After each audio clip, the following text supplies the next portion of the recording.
Hello everybody and welcome to Pinsontofloodforthewin. Today we're going to do something a little different. We're going to do what I call the one card show. We're going to take a card and we're going to expound on it.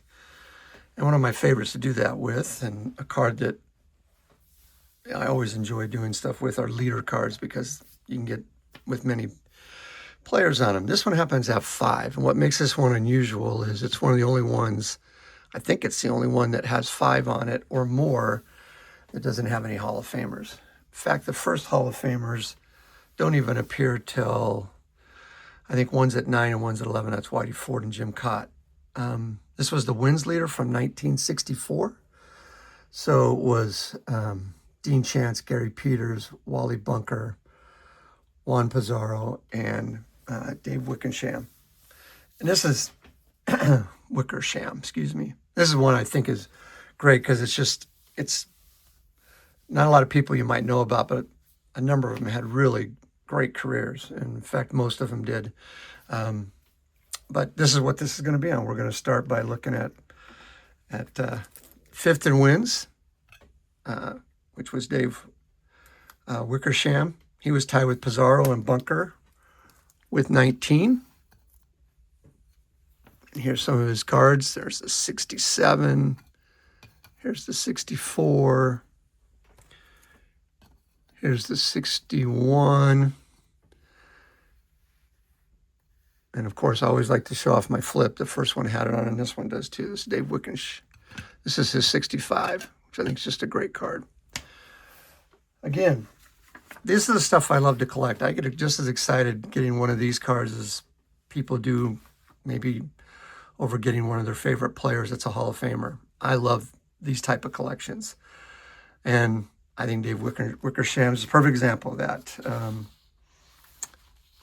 He came up in 1955 at the age of 19 in Class B.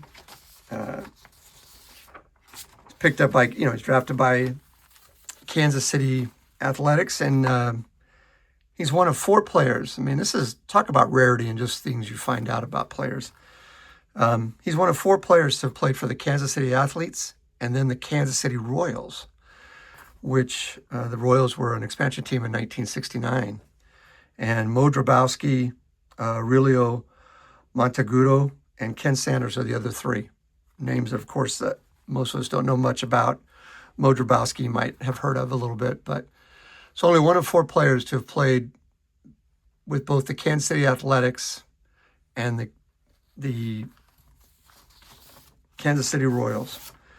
He only had one 15-win season. It was 1964 this year, where he won 19 games. He had a couple years where he pitched over 200 innings. He finally got in the major leagues at the age of 24 with Kansas City his rookie year. Only pitched in a few games. Became kind of an established starter in 1963, where he went 12 and 15 with a 4.39 ERA. Had 34 starts that year. But 1964 was his one and only great year. He was 19 and 12 with a 3.44 ERA. He was in 40 games, started 36 of them, had 11 complete games, and 1 shutout. Pitched 254 innings, the most of his career. 164 strikeouts, the most of his career. Everything's the most. This was by far his best year at the age of 28. The following year, he was 9 and 14 with a 3.78, started 27 games. And then after that, just completely started going downhill, and came back to Kansas City in 1969 to finish his career, where he went 2 and 3 with a 3.96 ERA in 34 games. Was a reliever the last 3 or 4 years of his career. With Detroit in 1967 through 1969 with Kansas City, he was basically a reliever. Solid pitcher, but this was his 1 year, only time, of course, ever on a leader's card of any kind. But solid player, happened to have, the one good year. Next up on the list is Juan Pizarro. Juan Pizarro was a great pitcher, but not known for a lot of big wins in maybe Major League Baseball, but his winter league and exploits and Here's again another one in the flip to 65. I just love these 65s. Look at my flips out of the 65. And here's a 64. And then here's the original card. We'll just kind of keep that out there. But Juan Pizarro pitched for a long time. He was a two-time All-Star, was part of the 1957 World Series Milwaukee Braves. He didn't pitch for them in that year, just happened to be on the team.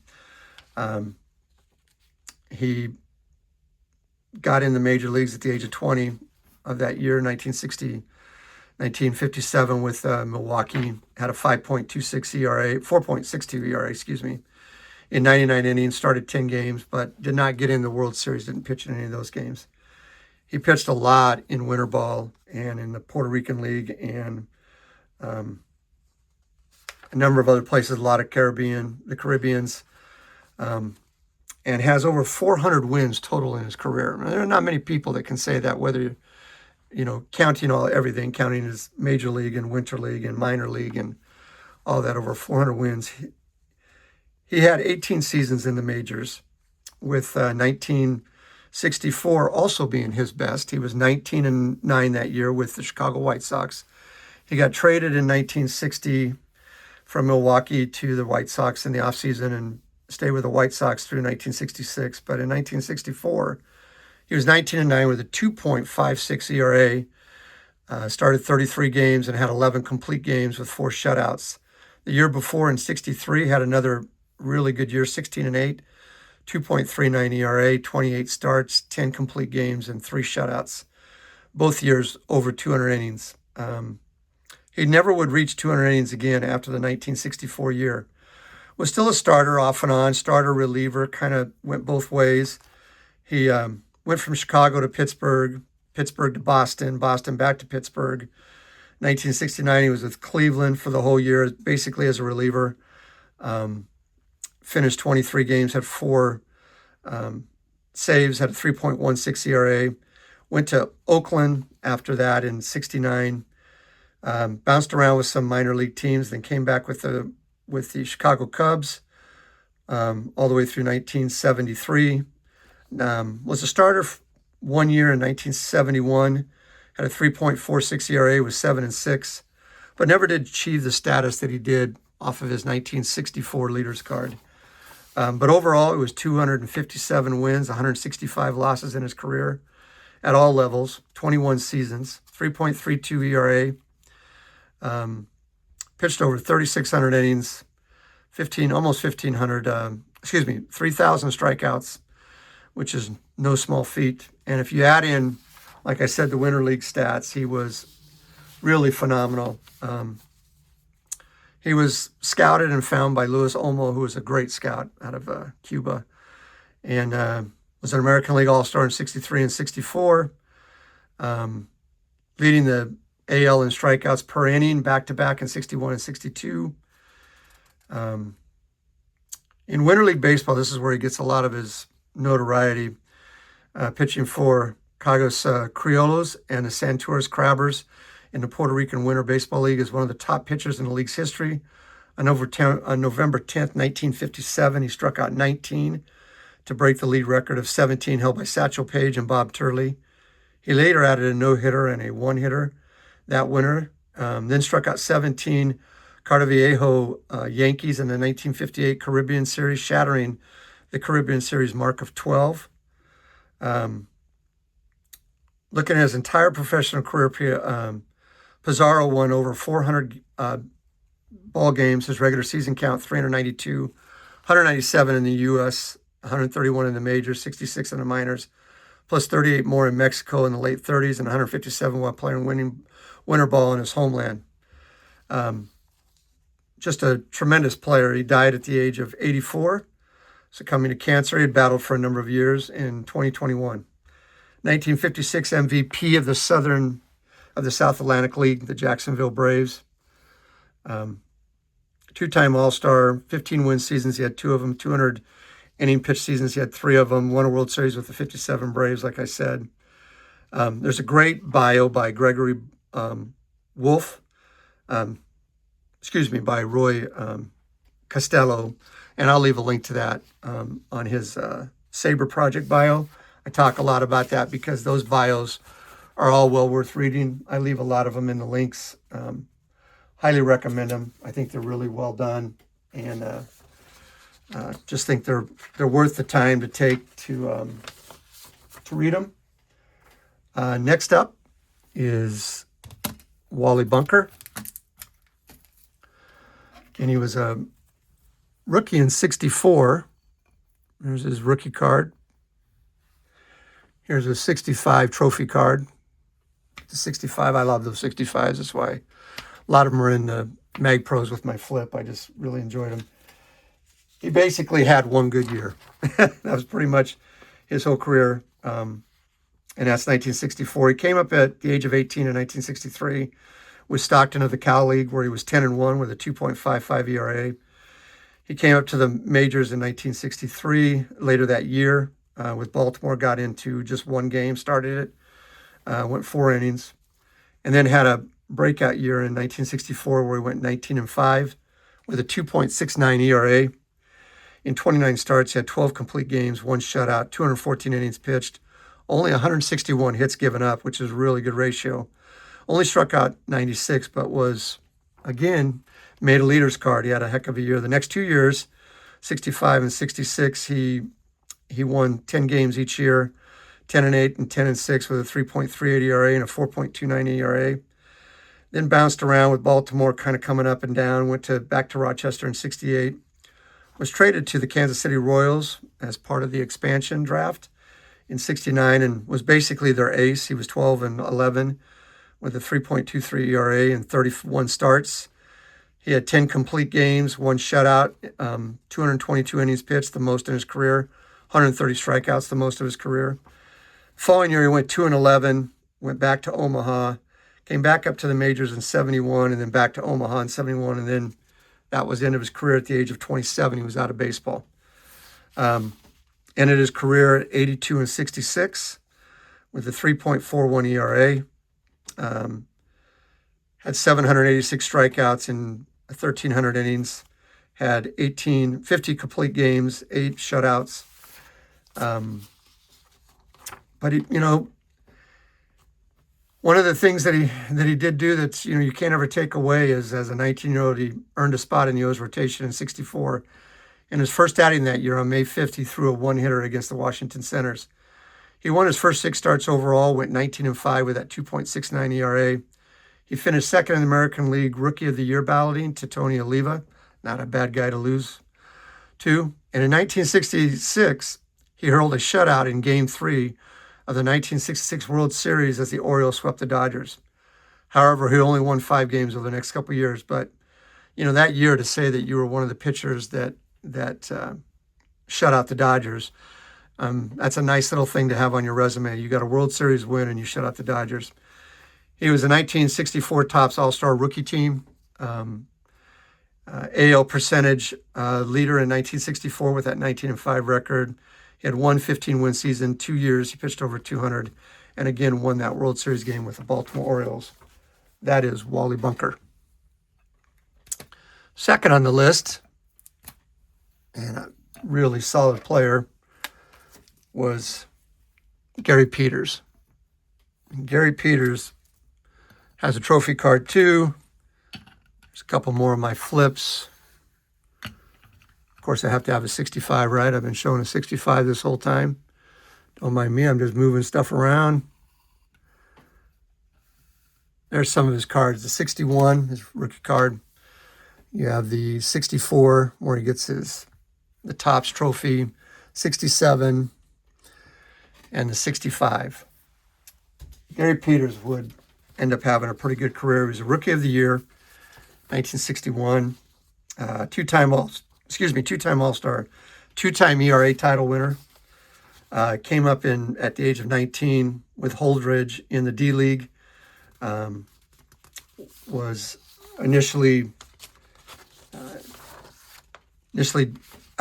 he was known as a great hitter too, but came up with the White Sox and finally got into a major league game in 1959.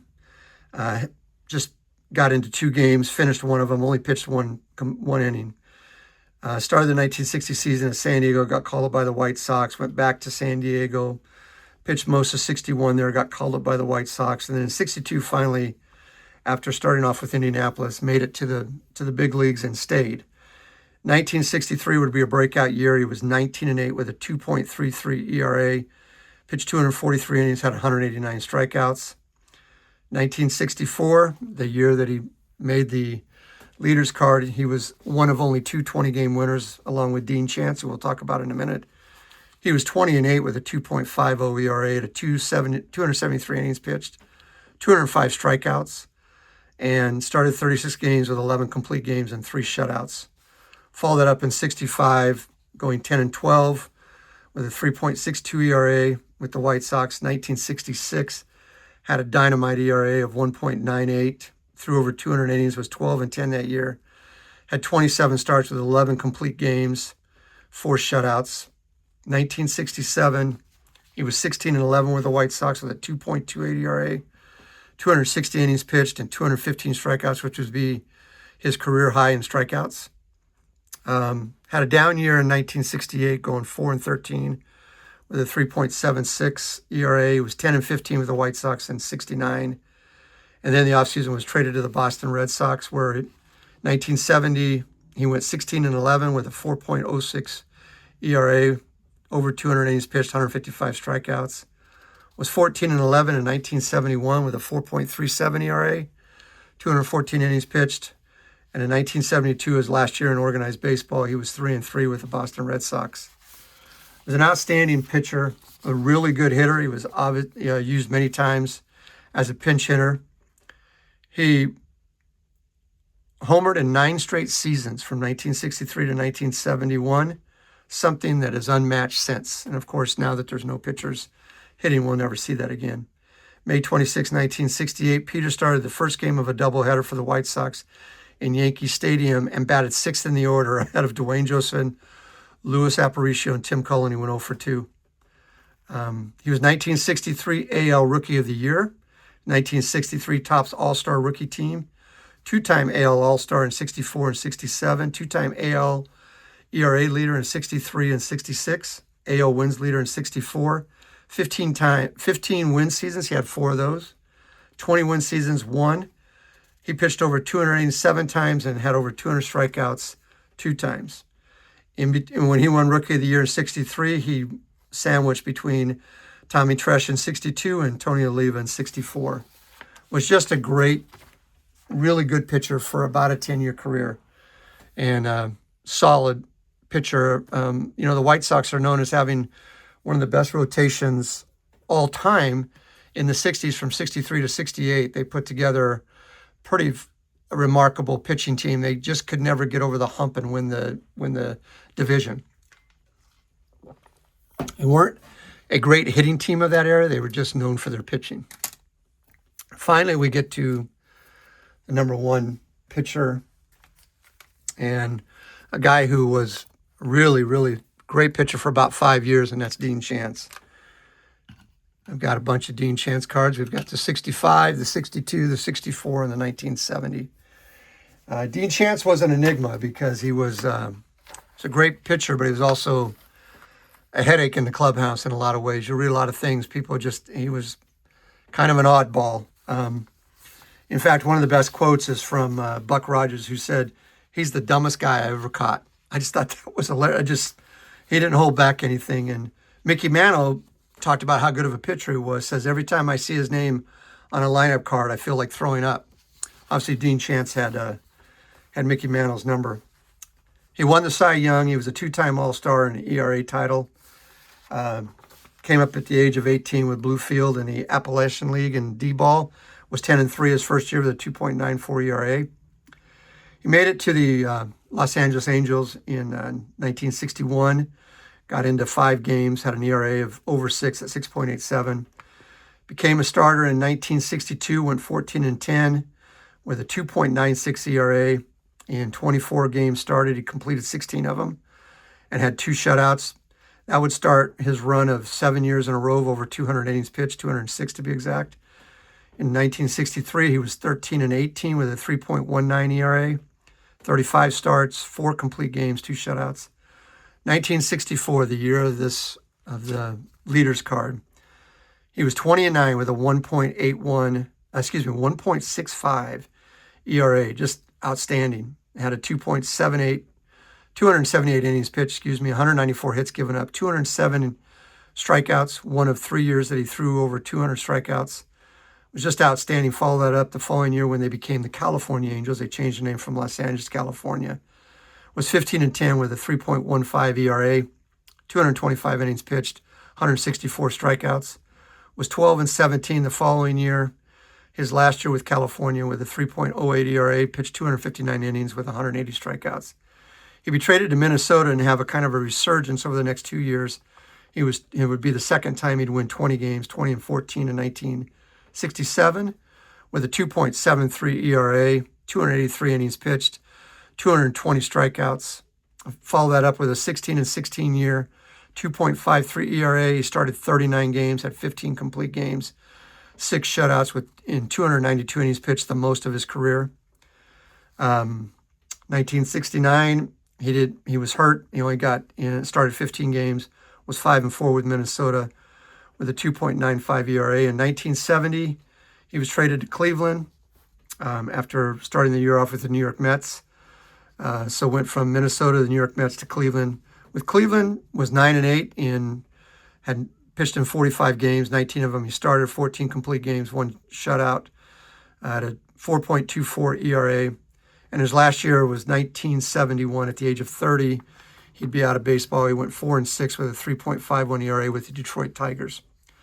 Overall, for his career, he was 159 and 139 with a 2.99 ERA.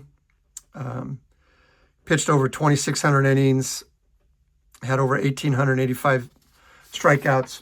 Again, a really solid career.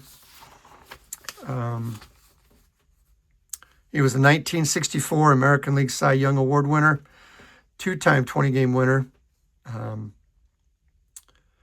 course, led the league in the ERA with a 1.65. After he left baseball, he got involved in promoting the International Boxing Association and various many other business ventures. He was the 1962 Topps All-Star Rookie Team, 2-time All-Star in 64 and 67, Cy Young in 64, Comeback Player of the Year in 67, AL ERA leader in 64, AL wins leader in 64. 2-time he led the AL pitching innings in 64 and 67. 2-time he led in complete games in 64 and 67. AL shutouts leader in 64, 15 win seasons. He had 4, 21 seasons 2, 200 pitch seasons 7, and 200 strikeout seasons he had 3. So again, another solid starter. I forgot to give the final stats for Gary Peters. After 17 seasons, he was 203 and 163. Nice career, 3,200 innings, 2,248 strikeouts, a solid career. So those are the 5 players that are on the leaders card, and how you can take one card, get a nice little collection of cards. Look at this. All these cards are cards I wanted to collect because of this one card. And that's just a fun way of collecting. I'm not into any of these cards for much money, and yet I enjoyed getting these cards just as much as, like I said, of people getting Hall of Famers. This is the kind of stuff I love to collect. I like to tell stories through cards. I like to be able to look at players that maybe weren't all that known, but who had really good careers and were solid pitchers for the time that they played, or players. And this one happens to be about the 5 pitchers. Before I end, I would like to show you a pickup, because this is where patience come in. This is 61 Frank Robinson. And, most of the time, if you can get a Frank Robinson from 61 under $20, you take it. This one is, as you can tell, is off-centered a little bit, but it's really got 4 pretty nice corners. It's got a nice front and back. And I just been patiently waiting, wanting to add this to my 61 Reds collection that I'm doing, because I'm going to do a talk on the 61 season at some point. And I needed a 61 Robinson, and waited and picked this one up for $9. You can't beat that. I mean, this card, I never hardly could find it under 20. I don't need a perfect copy. I'm not looking for something that's perfectly centered. I'm just looking for a nice, clean copy. And I thought this one, for the price, was outstanding. $9 for that Robinson. What it'd probably grade out at? Probably a 4 or 5 because of the off-centerness. Don't really care. It's just thought I'd show you my pickup. And then something I've been wanting to get for a while. Been meaning to get it. I think it's my favorite. I love collecting sporting news. This is a great one, but it has, you know, Flood and Pinson, which anything I can get with Flood and Pinson. But for 1 year, these three players were together in the outfield. Can you imagine that outfield of Lou Brock, Kurt Flood, and Vada Pinson? All three good arms, all three blazers.